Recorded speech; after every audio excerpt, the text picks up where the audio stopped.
Hola gente, quería hablar de una herramienta que Tony Robbins usa mucho en sus eventos y le llamamos los 7 pasos maestros.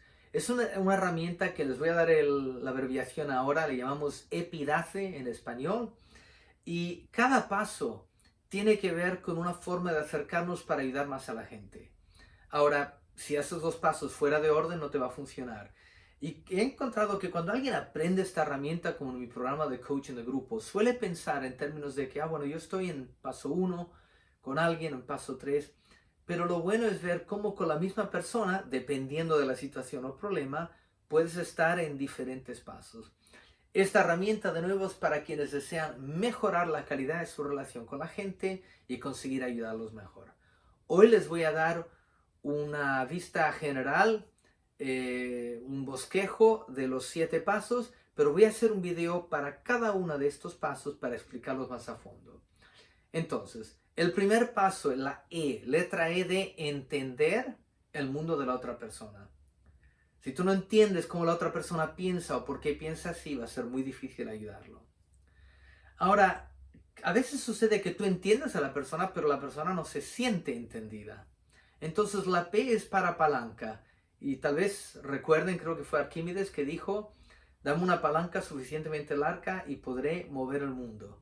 O sea que generamos influencia positiva en otros cuando ellos se sienten entendidos. Y esa sería la palanca. No entenderlos, pero que ellos se sientan entendidos. Ese es el segundo. El tercero es interrumpir. No interrumpir a la persona. Interrumpir un patrón negativo. De nuevo, si tratas de hacer esto con alguien antes que él se sienta entendido, se va a frustrar y te va a alejar. Pero si lo entiendes, si la persona se siente entendido, entendida, ahora te permitirá interrumpir el patrón negativo. Luego la D, la próxima letra, es para definir el problema que se enfrentan en términos solucionables. Ejemplo, alguien lo echaron del trabajo, se siente súper mal, que se siente no reconocido, no apreciado, y tú dices, ¡ay, qué bueno! Entonces finalmente vas a empezar aquella empresa que estabas queriendo tener el tiempo para hacer. Defines el problema en términos solucionables.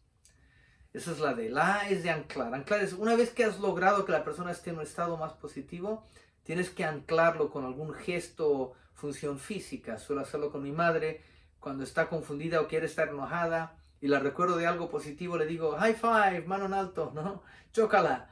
Y de repente eso le recuerda que es el recordatorio para activar una emoción positiva, porque ha sido anclado, practicado previamente. Que nos lleva a la C. La C, el sexto paso, es de condicionar, que es practicar, practicar y practicar ese nuevo estado con la persona. Y la E es de elevarlos. Elevar a la persona para que tenga una razón más fuerte que ella misma para querer hacer el cambio que tiene que hacer. Voy a hacer un video explicando a fondo cada una de las herramientas y cómo las puedes implementar.